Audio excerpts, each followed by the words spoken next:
Hai, aku Ruby. Selamat datang di ruang belajar Ruby. Bagaimana kabarmu hari ini? Siap untuk belajar bersamaku di sini? Hebat! Mari kita mempelajari serba-serbi bahasa Indonesia bersama-sama.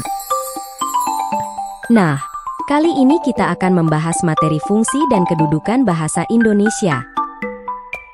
Capaian materi yang harus kalian kuasai kali ini adalah mampu memahami dan menganalisis hakikat, fungsi, dan ragam bahasa. Pernahkah kamu bertanya-tanya, apa saja fungsi utama bahasa Indonesia? Dan mengapa bahasa Indonesia dipilih sebagai bahasa persatuan? Nah, di video ini, kita akan mempelajarinya bersama-sama. Jangan lupa catat hal penting selama pembelajaran nanti. Dan jangan ragu untuk bertanya, jika ada bagian yang belum kamu mengerti. Oh ya, nanti akan ada latihan yang menjadi misi belajarmu hari ini loh. Siap? Ayo kita belajar.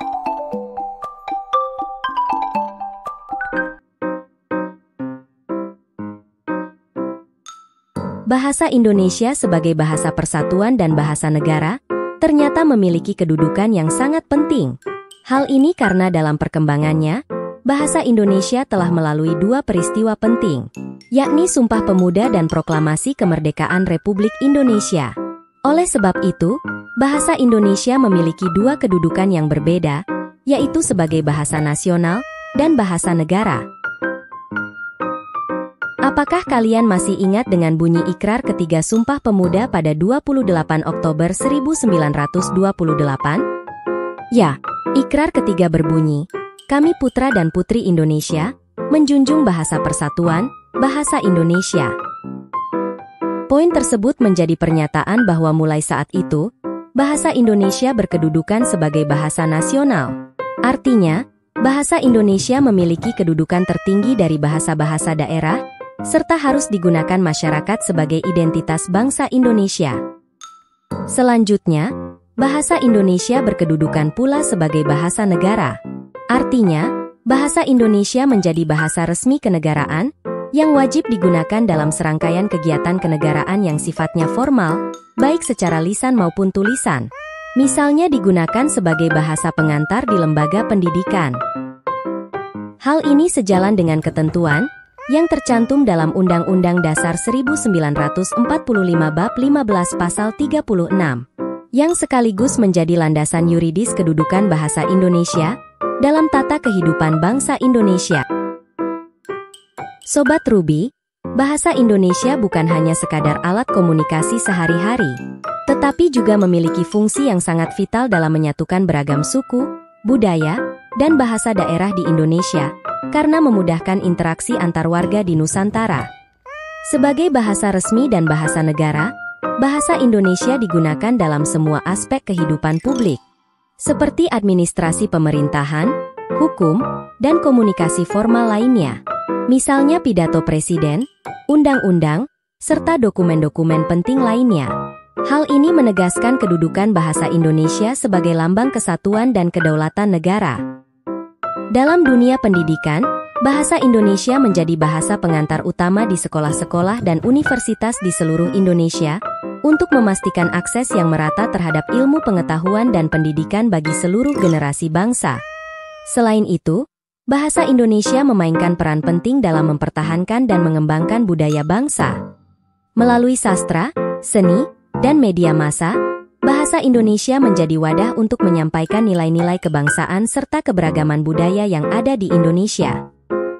Sebagai lambang kedaulatan dan kesatuan bangsa, bahasa Indonesia menjadi jembatan yang menghubungkan berbagai elemen masyarakat Indonesia dari Sabang hingga Merauke. Dalam era globalisasi ini, bahasa Indonesia terus berkembang untuk memenuhi tuntutan zaman, seperti dalam teknologi informasi, komunikasi digital, dan industri kreatif yang semakin maju. Kita tidak hanya menyaksikan bahasa Indonesia sebagai alat komunikasi domestik, tetapi juga sebagai alat diplomasi internasional yang memperluas pengaruh dan keberadaannya di kancah global. Dengan memahami dan menghargai kedudukan bahasa Indonesia, kita dapat membangun fondasi yang kuat untuk keberlanjutan identitas dan persatuan bangsa Indonesia di masa depan. Secara keseluruhan, kedudukan bahasa Indonesia sebagai bahasa persatuan, bahasa negara, dan bahasa budaya mengukuhkan peran pentingnya dalam menjaga keutuhan dan keberagaman Indonesia sebagai negara yang besar. Oleh karena itu, mari kita lestarikan dan gunakan bahasa Indonesia dengan bangga untuk mewujudkan cita-cita Indonesia sebagai negara yang maju dan berdaya saing global. Kalian sudah mempelajari banyak tentang fungsi dan kedudukan bahasa Indonesia. Untuk itu, mari kita berlatih untuk memperkuat pemahaman kalian mengenai materi tersebut. Misi kalian adalah membuat sebuah infografis yang menjelaskan bagaimana upaya mahasiswa untuk meningkatkan kualitas bahasa Indonesia sebagai bahasa nasional atau bahasa negara.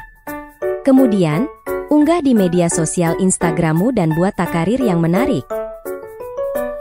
Selamat mengerjakan.